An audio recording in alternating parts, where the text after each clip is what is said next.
ప్రభు అయిన యేసు నామాన మీ అందరికీ శుభాభివందనాలు. ఇర్మియా గ్రంథము 17వ అధ్యాయము 5 నుండి 10వ వచనం వరకు 2 రకాల చెట్ల గురించి చెబుతాడు ప్రవక్త. రెండో రకం చెట్టు గురించి చెబుతూ, ఇది జలముల యొద్ద నాటబడింది, కాలువల వారన దాని యొక్క వేలు తన్నాయి, కాబట్టి అది పచ్చగా ఉంటుంది. ఎప్పుడూ అన్నీ బాగున్నప్పుడే కాదు, వెట్ట కలిగినను, ఎండొచ్చినప్పుడు, గాల్పు వచ్చినప్పుడు, వేడొచ్చినను అది పచ్చగానే ఉంటుంది. దాని గురించి ఇర్మియా మాట్లాడతాడు. దాని గురించి చెప్పకముందు, గతించిన 2 వారాల్లో ఒక వారం నేను ప్రసంగము చేసి వీడియో పెట్టలేకపోయా. దయించి మన్నించండి. ఈ ప్రయాణాలలో సమయం తీసుకొని ప్రసంగం చేసి అప్లోడ్ చేసే అవకాశం దొరకలేదు, మన్నించండి. గత 2 వారాల్లో మీలో చాలా మందిని కలిసే ఆ భాగ్యం నాకు దొరికింది. కారణం మీరే. మిమ్మల్ని వెతుక్కుంటూ నేను ప్రతి చోటకి రాలేకపోయాను, కానీ వీలు చేసుకుని సామలకోట కొందరు, భీమవరం కొందరు, గోరింట కొందరు, వైజాగ్ కొందరు, ఉప్పాడ కొత్తపల్లి కొందరు, హైదరాబాదులో బేగంపేట కొందరు వచ్చారు, కలిశారు. Thank you. వందన వస్తుంది. ఓ పాఠం నేర్చుకున్నాను 2 వారాల్లో. ఎవరికి ఏ రీతిగా బాకీ ఉండకూడదు అని నేను నమ్ముతాను, కానీ అందరికీ బాకీ పడుతున్నా. రుణస్తుని ఏ విషయంలో అంటే, ఆతిథ్యం విషయంలోనూ, ఆప్యాయత విషయంలోనూ, అభిమానం విషయంలోనూ మీ అందరికీ నేను రుణస్తుని. నేర్చుకున్న మరొక పాఠం,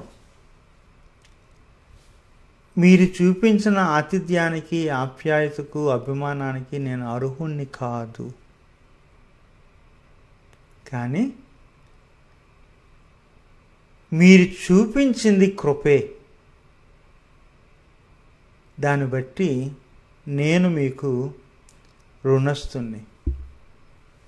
నాకు ఇక వచనం పౌలు గారు రోమీలకు రాస్తూ చెప్పిన ఒక మాట, సందర్భం వేరు కానీ ఈ సందర్భంలో జ్ఞాపకం వచ్చేది.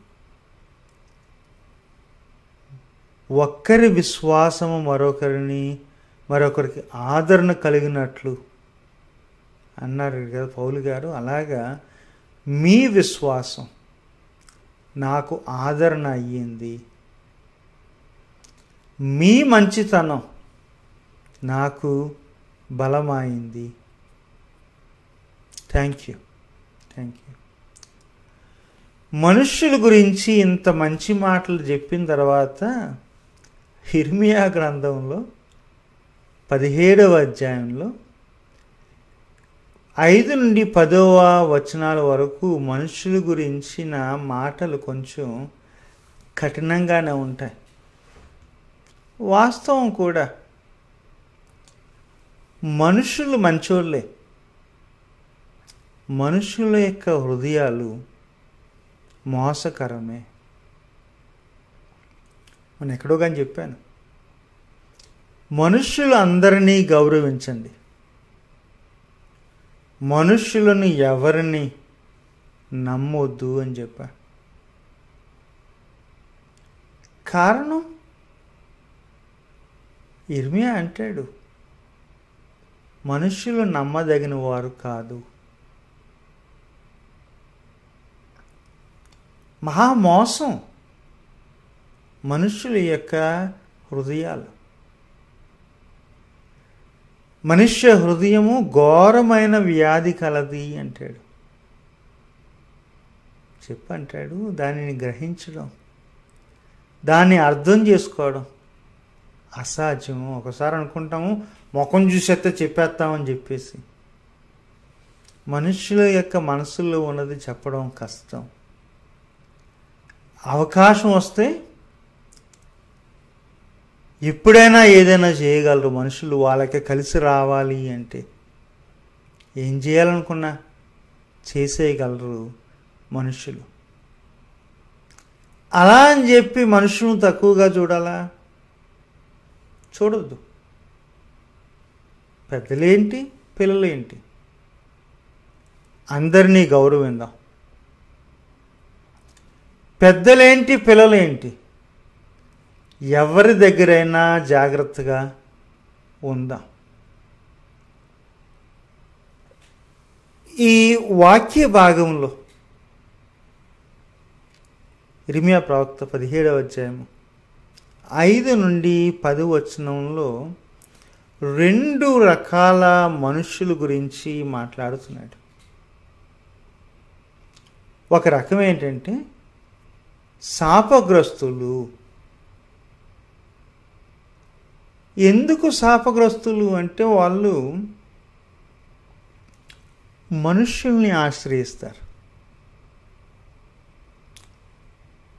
మనుష్యుల మీద, మనుష్య జ్ఞానం మీద ఆధారపడతారు. కాబట్టి శాపాన్ని కొని తెచ్చిపెట్టుకుంటారు. ఈ మాటలు దాదాపు 7వ శతాబ్దం, క్రీస్తు పూర్వం 7వ శతాబ్దం ప్రారంభంలో అప్పటికే నాశనము నీడలు కనబడుతున్నాయి. ప్రవక్త, విలపించు ప్రవక్త ఇర్మియా పద్యం పలిగినట్టు జ్ఞానాన్ని చెబుతున్నాడు. ఇదిగో నాశనానికి కారణం ఏంటి అంటే నమ్మాల్సింది యెహోవాను, మీరు నమ్ముతుంది మనుష్యులను. నాటబడాల్సింది జలముల యొద్ద, మీరు సెటిల్ అవుతుంది ఎండమావుల యొద్ద. రాజుల్ని, పక్క దేశాలు ఉన్న ఆ మిత్రులని, రాజుల్ని, సైన్యాలను, సైనికులని, రథములను, గుర్రములను, రౌతులను, మీ యొక్క ఆర్థికమైన మిలిటరీ సైన్యపరమైన ఆ యొక్క బలగాన్ని చూసి దానిని నమ్మి పర్లేదు అని అనుకున్నారు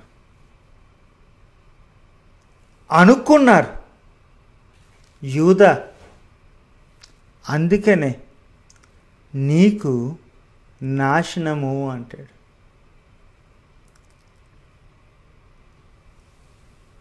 ఏడవ శతాబ్దంలోనే కాదు, క్రీస్తు పూర్వం 7వ శతాబ్దంలోనే కాదు, మానవ చరిత్ర అంతా ఇటు హెబ్రీ లేఖనాల్లోనూ నూతన నిబంధనలోనూ ఒక సత్యం మనకు కనబడుతుంది. ఏంటంటే మనిషి దేవుణ్ణి నమ్మడం మానేసి, ఆశ్రయించడం మానేసి, ఎంత మంచోళ్ళైనా సరే మనుష్యుల్ని నమ్మితే మోసపోయారు, ఎండిపోయారు, నాశనమైపోయారు. మా రాజండి, మా బిషప్ అండి, మా మేనమామండి, మా నాన్నండి, మా నానమ్మండి. మనుషులు నీడిస్తారు. ఆ నీడ తాడి చెట్టు లాంటిది, ఎప్పుడూ ఉండదు.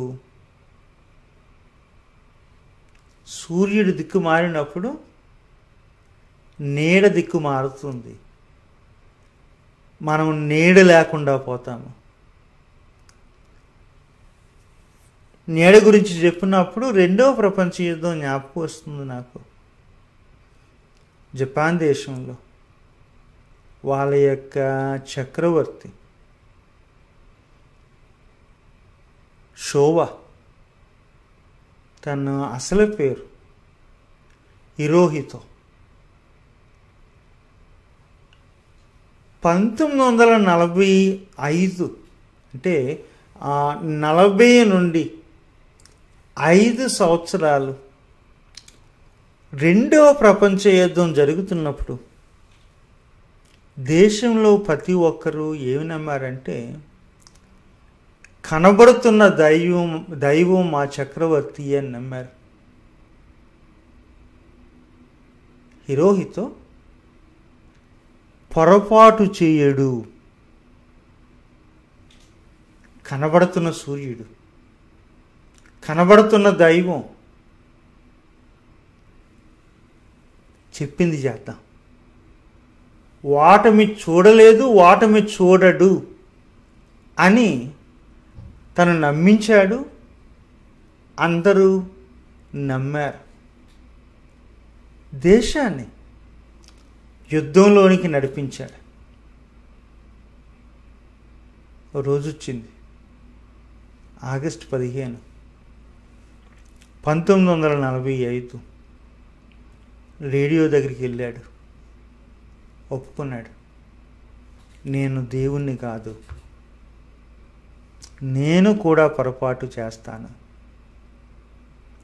అప్పుడు వరకు నమ్మిన ఆ దేశం, జపాన్ దేశం, ఆ దేశ ప్రజలు కంగు తిన్నారు. ఏంటి, మా చక్రవర్తి కనబడే దైవం పొరపాటు చేస్తాడా? చేశానని ఒప్పుకున్నాడు.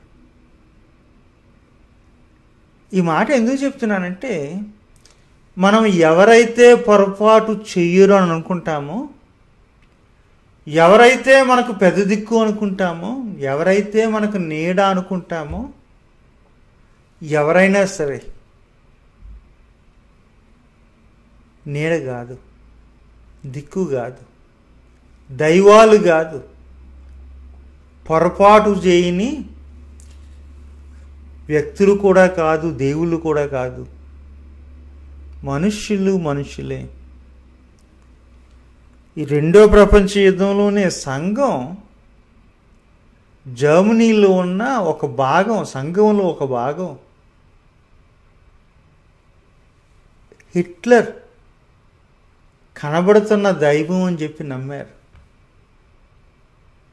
తర్వాత తెలిసింది, జాతి పేరు చెప్పి మనల్ని ముంచేస్తున్నాడన్న విషయం. సంఘాలు కూడా క్రీస్తుని కాదని మనుష్యుల్ని నమ్మే అవకాశాలు ఉన్నాయి. రెండో ప్రపంచ యుద్ధం ఎందుకండి, ఇప్పుడు ఈ రోజున ఎవరైనా సరే చైనాలో ఉన్న సంఘాన్ని కలవాలి అంటే, గతంలో నేను కరెస్పాండ్ చేశాను, రావచ్చా, మీ సంఘాన్ని కలవచ్చా?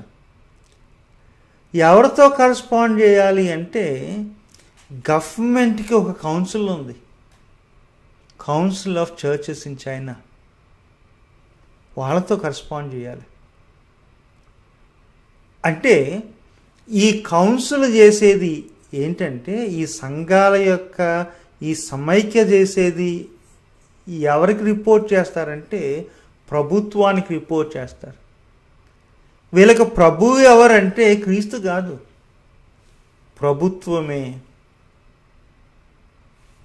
మనుష్యులను ఆశ్రయించే సంఘాలు, నరుల మీద ఆధారపడే సంఘాలు. ఎక్కడో జర్మనీ అన్నాను, ఎక్కడో చైనా అన్నాను. మరి మన సంఘాలు, మన తెలుగు సంఘాలు, ఇటు తెలంగాణలోను, ఆంధ్రాలోను, అంతేకాదు ప్రపంచంలో ఉన్న తెలుగు సంఘాలు ఎక్కడికి వెళ్ళినా కనబడేది ఏంటంటే సంఘాలు ఎవరో ఒకరి మీద ఆధారపడుతున్నాయి. సంఘాలు నరులను ఆశ్రయిస్తున్నాయి. సంఘాలు మనుష్యుల మీద ఆధారపడుతున్నాయి. వాళ్ళు ఉన్నంతకాలం వాళ్ళ నీడలో ఆ సంఘాలు గబగబా ఎదుగుతున్నాయి. వాళ్ళు వెళ్ళిపోయినప్పుడు ఆ సంఘాలు కనుమరుగైపోతున్నాయి. నరులను ఆశ్రయించే సంఘాలు. దేశాలు నరులను ఆశ్రయించిన, సంఘాలు నరులను ఆశ్రయించిన వ్యక్తులుగా మనము. ఒకసారి ఎవరో నాకు ఉద్యోగం ఇప్పించారు. నాకు అనిపిస్తుంది ఆయన ఎల్లకాలం బతుకుంటే బాగుండు అనిపిస్తుంది. ఎందుకంటే మరలా ఉద్యోగం పోతే ఆయన నాకు ఉద్యోగం ఇప్పిస్తాడు. ఎవరో నాకు అప్పు ఇచ్చారు. ఆ తల్లి ఎప్పుడు ఉండిపోతే బాగుండు, నాకు అవసరం వచ్చినప్పుడు అలా అప్పు ఇప్పిస్తుంది అన్న ఆశ. ప్రతి ఒక్కరూ ఏం చేస్తామంటే మరొక మనిషిని ఆశ్రయిస్తాం. ఏదో చిన్న సాయం చేశారు, పెద్ద దిక్కుగా ఉన్నారు అని చెప్పేసి. నేర్చుకోవాల్సిన పాఠం ఏంటంటే ఈ దిక్కులు ఎప్పుడూ ఉండవు. రెండో పాఠం ఏంటంటే వాళ్ళు ఉన్నా ఎప్పుడూ మనకి దిక్కుగా ఉండరు. వాళ్ళ గురించి 11వ వచనంలో రాయబడి ఉంది. ఒక్కోసారి వాళ్ళు ఏం చేస్తారంటే ఎదుటోళ్ళ యొక్క గుడ్లను పొదిగే పక్షుల్లా ఉంటారు. వాళ్ళకి కలిసి వస్తుంది అంటే ఆ పొదిగే ఆ గుడ్లను కూడా పక్కన పెట్టేసిపోతారు. స్వార్థం అనేది మనుషుల్లో ఎక్కువ. దాని గురించి అంటాడు, హృదయం మోసకరమైనది, అది ఘోరమైన వ్యాధి గలది. దాన్ని అర్థం చేసుకోవడం, దాన్ని గ్రహించడం కష్టము. కాబట్టి అలాంటి మనుషుల మీద ఆధారపడే జీవితాలు ఉన్నాయి కదా, దాంట్లో ఏమంటాడంటే ఇది ఎండమావుల్లో బ్రతికే మొక్కలు లాంటివి, ఎడారిలో వృక్షాలు, మేలు కలిగినా గమనించలేవు, అడవిలో కాలిన నేల యందు ఉండే మొక్కలు లాంటివి, నిర్జీవమైన భూమి యందు ఉండే మొక్కలు లాంటివి. దీని గురించి కాల్విన్ ఏమంటాడంటే ఇదిగో ఇవి పచ్చగా కనబడిన దాంట్లో ప్రాణం లేదు అంటాడు. ప్రాణం లేకపోవడం ఒక శాపం అయితే, ప్రాణం లేకపోయినా పచ్చగా కనబడడం ఇంకో శాపం. దురదృష్టవశాత్తు మనకి పచ్చగా కనబడే దేశాలు కొన్ని ఉన్నాయి. ఏది ఆయుధాలు చూపించి, సైన్యాలు చూపించి, ఎకానమీ చూపించి, అంకెలు లెక్కలు చూపించి పచ్చగా అగుపడుతున్నాయి, ప్రాణంతో ఉన్నట్టు అగుపడుతున్నాయి, కానీ దాంట్లో ప్రాణాలు లేవు. పచ్చగా కనబడే సంఘాలు ఉన్నాయి. ఆదివారము వందలు వేలు లెక్కలు చూపిస్తున్నారు జనాలను. పచ్చగా ప్రాణాలతో అగుపడుతున్నాయి కానీ వాటిలో ప్రాణం లేదు. మోసకరమైనవి ఏవి? మనుష్యుల నీడలో ఎదుగుతూ చక్కగా పచ్చగా కనబడుతున్నారు, కానీ ప్రాణం లేదు. ఎందుకంటే వేళ్ళు ఉన్నాయి కదా, వేళ్ళు ఎండిపోయినాయి. వేళ్ళు ఎండిపోయి పచ్చగా కనబడిన మొక్కలు మీకు కనబడ్డాయా? ప్రమాదకరమైన మొక్కలు అవి, పనికిమాలిన మొక్కలు అవి. నరులను ఆశ్రయించే మనుషులు కానీ, సంఘాలు కానీ, దేశాలు కానీ అట్లాంటివే. అక్కడ ఒక మాట, మోసకరము, అకోబ్. ఎబ్రీ లేఖనాల్లో యాకోబు ఉన్నాడు కదా, తన పేరు ఇక్కడ పెడతాడు. వీళ్ళందరూ యాకోబులు, మోసగాళ్ళు. ఎందుకంటే మోసకరమైన మనుషుల్ని నమ్ముతున్నారు వీళ్ళు, మోసపోవద్దు అని చెప్పి. మరొక రకం ఉన్నారు, ధన్యులు వీళ్ళు. ఎందుకు ధన్యులంటే వీళ్ళు యెహోవాను నమ్ముతున్నారు. యెహోవాను వీళ్ళు నమ్ముతారు కాబట్టి యెహోవా వీళ్ళకి ఆశ్రయము, యెహోవా వీళ్ళకి నీడ, యెహోవా వీళ్ళకి ఖేడము, యెహోవా వీళ్ళకి దుర్గము. మీకు జ్ఞాపకం వస్తుందో లేదు కానీ కీర్తన 1వ అధ్యాయం ఇదే ఎక్స్ప్రెషన్స్ అక్కడ. జలముల యొద్ద నాటబడిన వృక్షాల్లో ఉంటారు, పెరుగుతారు. ఓ మాట చెప్తానండి, మనకున్న నీళ్ళు, మనకున్న జలము, మనకున్న కాలువ ఒకరే. మనము నమ్మాల్సింది ఒకరినే. ఎవరు అంటే యెహోవాయే. కాలువ వారున వాళ్ళ యొక్క వేళ్ళు తనుకుంటూ లోతుకి ఎదుగుతాయి. ఎక్కడ సారమున్నా, ఎక్కడ ప్రాణమున్నా తీసుకుని తెచ్చుకుంటాయి. ఎందుకంటే వాళ్ళ సారము, వాళ్ళ ప్రాణము యెహోవాయే. దాని గురించి కీర్తనకారుడు మొదట్లో అంటాడు, దివారాత్రము ధర్మశాస్త్రమందు వాళ్ళు ధ్యానిస్తూ ఉంటారు అంటాడు.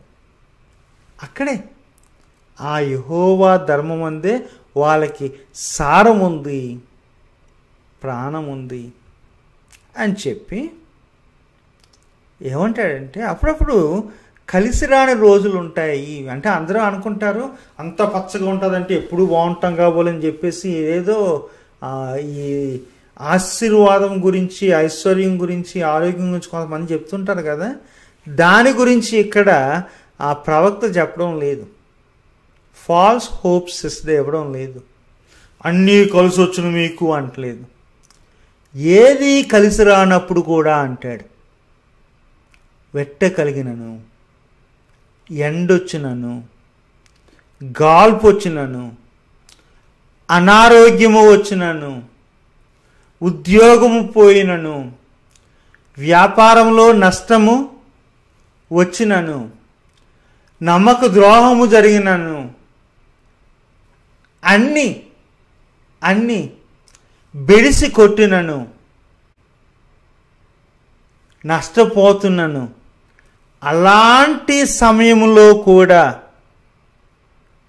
వీళ్ళు ఉన్నారు కదా, యెహోవా యందు ఆశ్రయించు వాళ్ళు ఉన్నారు కదా, వారు భయపడరు అంటాడు.